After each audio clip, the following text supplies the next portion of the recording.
50%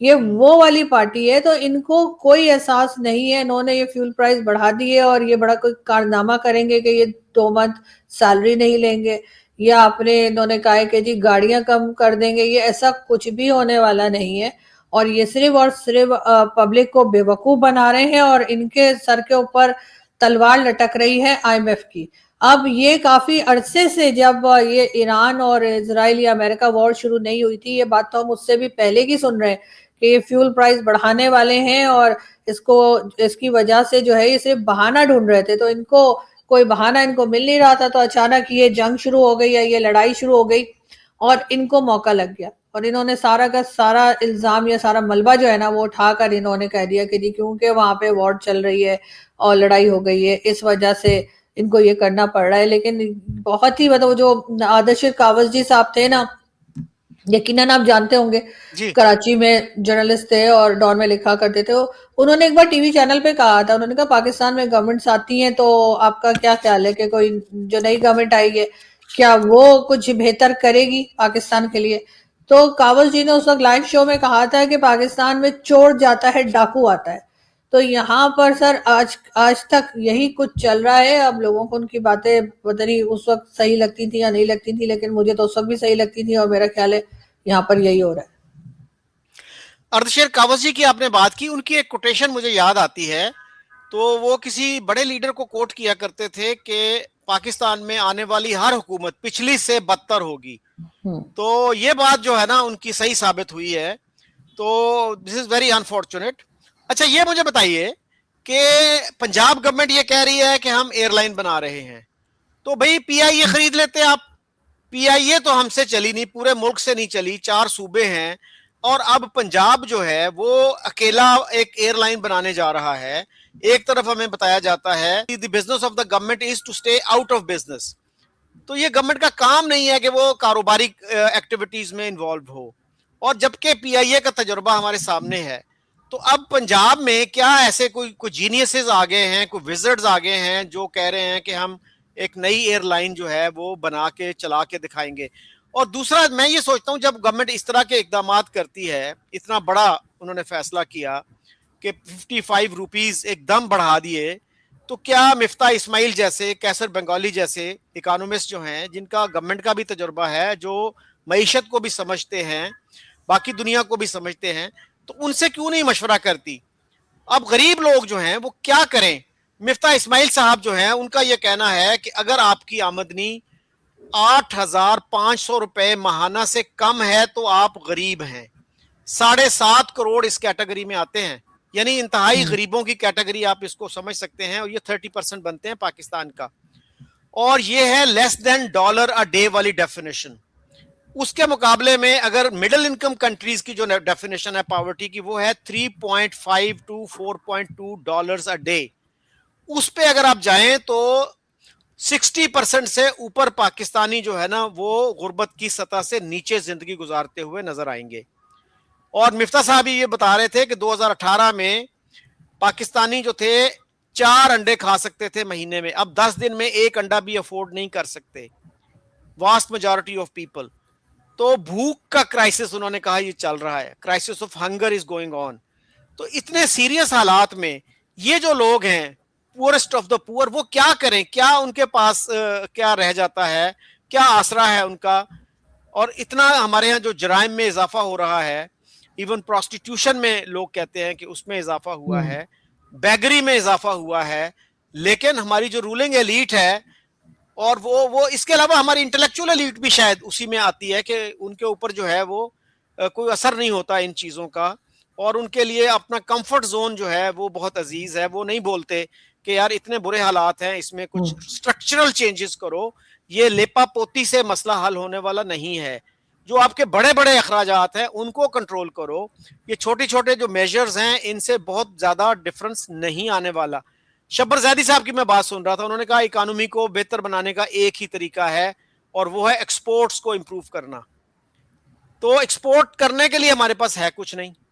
وہ یہ بھی بتا رہے تھے کہ ویتنام اور پاکستان ایک ہی لیول پہ تھے 1990 میں, 10 بلین ڈالرز کے قریب تھیں دونوں کی ایکسپورٹس. آج ان کی ایکسپورٹس جو ہیں وہ 600 بلین ڈالرز ہیں اور ہماری 30 بلین ہے. تو ان حالات میں کیا کہتے ہیں ہو ول بیل دا کیٹ, کہ کون بلی کے گلے گھنٹی ڈالے گا, کہ انٹلیکچوئلز بھی نہیں بولتے, رولنگ ایلیٹ جو ہے اس کا تو خیر مفاد ہے اس میں کہ اسی طرح سے یہ سسٹم چلتا رہے, اور ہم جو ہے وہ چینی پہلے ایکسپورٹ کرتے ہیں پھر امپورٹ کرتے ہیں, اور جو چینی مافیا ہے اس کو جناب فائدہ پہنچایا جاتا ہے بلینز آف روپیز کا. سر دیکھیں, سب سے بڑی بات تو یہ کہ وہ جو جن بیچاروں کا آپ ذکر کر رہے ہیں کہ جو مجبور لوگ ہوتے ہیں پاکستان کے اور وہ بھیک مانگ رہے ہوتے ہیں, ان کے اوپر تو اکثر گلف کنٹریز بھی ایکشن کر لیتی ہیں اور یہاں پر بھی بولا جاتا ہے. لیکن یہ جو اپنے انڈوں کی بھی بات کی, تو سر میرا خیال ہے اگر یہ لوگ جو ملک چلا رہے ہیں اور ملک چلانے کے لیے جن لوگوں کو پارلیمنٹ میں لاتے ہیں وہ لوگ, اور ان کو لانے والے بھی اور جو پارلیمنٹ میں پہنچتے ہیں ان کو بھی, اگر یہ لوگ کچھ گھنٹوں کے لیے اپنی سیکیورٹی ہٹا دیں تو میرا خیال ہے یہ غریب لوگ جو ہفتے میں ایک انڈا افورڈ کر سکتے ہیں, آپ نے کہا, وہ اتنے انڈے لا کے ان کو ماریں گے نا کہ ان کو 2 دن تک جو ہے نا ان کے جیسے کہتے ہیں باڈی سے انڈے نکل نہیں پائیں گے, اتنے انڈے ان کو لوگ ماریں گے جو ان کی حرکتیں ہیں. لیکن سر سعودیہ سے کہا گیا ہے کہ جی ہمیں $5 بلین جو ہے وہ آپ دے دیجئے بینک میں رکھنے کے لیے, اور $5 بلین کا فیول مانگا ہے. تو سر بھیک مانگنے کی تو ان کو عادت ہے اور یہ اسی سے ملک کو چلا رہے ہیں. جو انہوں نے ابھی جو نئے نئے طریقے یہ لے کر آئے, انہوں نے کہا ہے کہ جی اسکول کالج بند کر دیں, آن لائن کلاسز ہوں اور آفیسز میں لوگ نہ جائیں, یعنی ملک کو یہ اور زیادہ سٹون ایج کی طرف لے جا رہے ہیں. ان کے اپنے بچے تو سر یہاں پڑھتے نہیں ہیں. کیا نواز شریف شہباز شریف صاحب کے بچے یہاں پر ہیں؟ کیا مریم نواز کے بچے یہاں پر ہیں؟ کس کے یہاں پہ اسکول کالج میں پڑھتے ہیں؟ ان کے تو یہاں نہیں ہیں. اور اسی طریقے سے پیپلز پارٹی کا بھی یہی حال ہے اور بہت سے پی ٹی آئی کے لیڈرز کا بھی یہی حال ہے. ایسا نہیں کہ پی ٹی آئی کوئی بڑی ایسی جماعت ہے کہ جہاں کے لیڈرز کے بچے یہاں ہی پر ہیں, کسی کے یہاں نہیں ہے. تو ان کو کوئی فرق نہیں پڑتا کہ عام آدمی کے بچے پڑھ پا رہے ہیں یا نہیں پڑھ پا رہے ہیں, یا پاکستان کی اکانومی خراب سے خراب ہو رہی ہے. ان کی اپنی پرسنل اکانومی جو ہے وہ اچھی سے اچھی ہوتی جا رہی ہے. ابھی آپ دیکھیے کہ ایران اور اسرائیل اور امریکہ کے بیچ میں جو وار چل رہی ہے اس کے چلتے جو ایک انرجی شارٹیج ہوا ہے بنگلہ دیش میں, اس میں مدد کرنے کے لیے بھارت آگے آیا ہے. بھارت اور بنگلہ دیش کے درمیان جو فرینڈشپ ایگریمنٹ ایک ہو رکھا ہے, اس کے تحت انہوں نے 5000 ٹن جو ہے ان کو فیول دیا ہے اسی فرینڈشپ پائپ لائن کے ذریعے. کیا ہم ایسا کچھ کر سکتے ہیں بنگلہ دیش کے لیے؟ ہم تو خود مانگتے پھر رہے ہیں. ہم نے اپنی وہ حالت کر دی ہے کہ ہمارے کسی پڑوسی کو ہم سے کسی قسم کا کوئی فائدہ نہیں ہے. ہم ایک ایسی چیز بن گئے جس سے صرف نقصان تو ہو سکتا ہے لیکن ہم کسی کا فائدہ نہیں کر سکتے. ابھی بھی کئی دن گزرنے کے بعد ہمارے پرائم منسٹر صاحب کی تھوڑا ہمت بندی یا پتہ نہیں ملک کے اندر سے کہیں سے پریشر آیا کہ انہوں نے آخرکار جو نئے سپریم لیڈر آئے ہیں وہاں ایران کے, ان کو مبارکباد دے دی. بھائی اتنے دن سے آپ کیا کر رہے تھے, کیا سوچ رہے تھے؟ ظاہر ہے یہ ٹرمپ سوچ رہے ہوں گے کہ اگر میں نے مبارکباد دے دی ٹرمپ کو نہ برا لگ جائے. تو اب کیا سعودیہ کو برا نہیں لگے گا؟ کیونکہ ایران تو وہ کنٹری ہے جو سعودیہ پہ بھی اٹیک کر رہے ہیں, اور انہوں نے تو کہا تھا کہ جو ایگریمنٹ انہوں نے سعودیز کے ساتھ کیا تھا کہ ایک پہ حملہ دوسرے پہ سمجھا جائے گا, جبکہ اصل میں بات یہ ہوئی تھی کہ سعودیہ پر اٹیک پاکستان پر اٹیک سمجھا جائے گا, لیکن پاکستان پر اٹیک سعودیہ پر اٹیک نہیں سمجھا جائے گا. اگر یہی بات ہوتی کہ پاکستان پر اٹیک سعودیہ پر اٹیک ہوتا تو سر پھر تو ابھی تک میرا خیال ہے کہ جتنے اٹیک ہمارے اوپر ٹی ٹی پی کر چکا ہے کہیں نہ کہیں تو سعودی عرب نکل آیا ہوتا. لیکن یہ ایسا کچھ بھی نہیں کر رہے ہیں, اور یہاں پر ان کی جو پالیسی ہے پھر ایک بار ایکسپوز ہو گئی ہے. ایک بار پھر پتہ لگ رہا ہے کہ یہ صرف اپنے ذاتی جو ان کے فائدے ہیں وہ اسی کے اوپر چل رہے ہیں. ورنہ پنجاب گورنمنٹ کو کیا ضرورت پڑی تھی جہاز خریدنے کی؟ اس کے بعد یہ بھی سنا جا رہا ہے کہ فیلڈ مارشل صاحب بھی شاید جہاز لینے والے ہیں یا لے لیا ہے. تو اس قسم کے خرچے کے چل رہے ہیں, اس پر آئی ایم ایف ان کو کچھ نہیں کہہ رہا کہ بھائی آپ نے کیوں یہ جہاز, جس میں پوری ایئر لائن بھیج دی پی آئی اے جتنے میں بیچ دی انہوں نے پورا کا پوری ایئر لائن, اس میں ایک جہاز انہوں نے لیا. کس لیے؟ مطلب کیا نخرے ان کے چل رہے ہیں, اور اس کے بعد اس پہ آسٹریلیا یا کہیں کے لیے روانہ بھی ہو گئی ہیں میڈم. تو یہاں تو سر بالکل ایک بے حس قسم کے لوگ ہیں, انہیں کوئی فرق نہیں پڑتا. مجھے یقین ہے کہ یہ پبلک کے لیے دو اس طرح کی تقریریں کر کے یا سٹیٹمنٹ دے کے میڈیا کے سامنے اور رات کو بیٹھ کے یہ سب کے سب پارٹی کرتے ہوں گے, مجھے 100% یقین, اور ہنستے ہوں گے یہاں کی عوام پر, یہاں کے لوگوں کی مجبوری پہ, یہاں کی حالت پہ. کیونکہ ان کو یہ اسی طریقے سے بہت بے حس بے غیرت ہونا پڑتا ہے تب آپ جا کر